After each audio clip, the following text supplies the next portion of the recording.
Vote ঘোষণার পরেই প্রথম শহরে প্রচার শুরু করলো দক্ষিণ মালদা কেন্দ্রের কংগ্রেস প্রার্থী ঈশা খান চৌধুরী।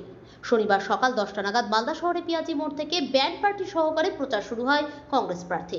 কংগ্রেস ও বামপন্থী কর্মী সমর্থকরা প্রচারে অংশ নেন, কখনো হুটখোলা জিপে, আবার কখনো পায়ে হেঁটে মানুষের সঙ্গে করমর্দন করে নির্বাচনী প্রচার করেন কংগ্রেস প্রার্থী ঈশা খান চৌধুরী।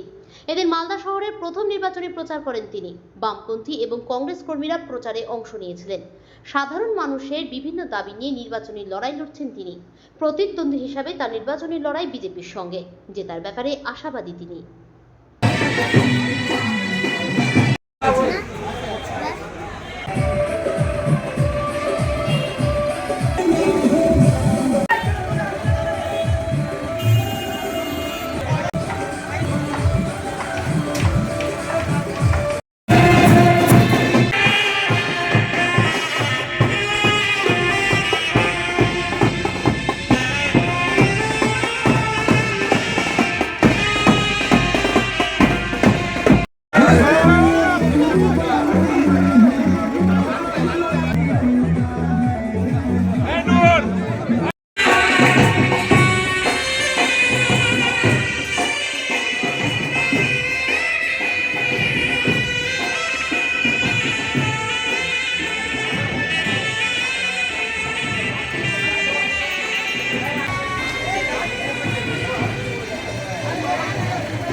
ভোট দিন, ভোট দিন, ভোট দিন। ঈশা খান চৌধুরীকে হাত চিহ্নে ভোট দিন, ভোট দিন, ভোট দিন।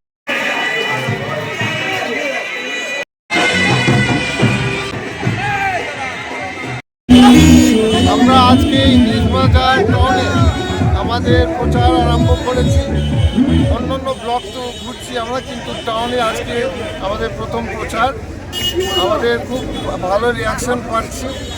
আর বিভিন্ন ওয়ার্ড আমরা ঘুরবো, 19 নম্বর, 20 নম্বর, 17 নম্বর, এরকম 4-5টা ছোটো ওয়ার্ড আজকে ঘুরবো।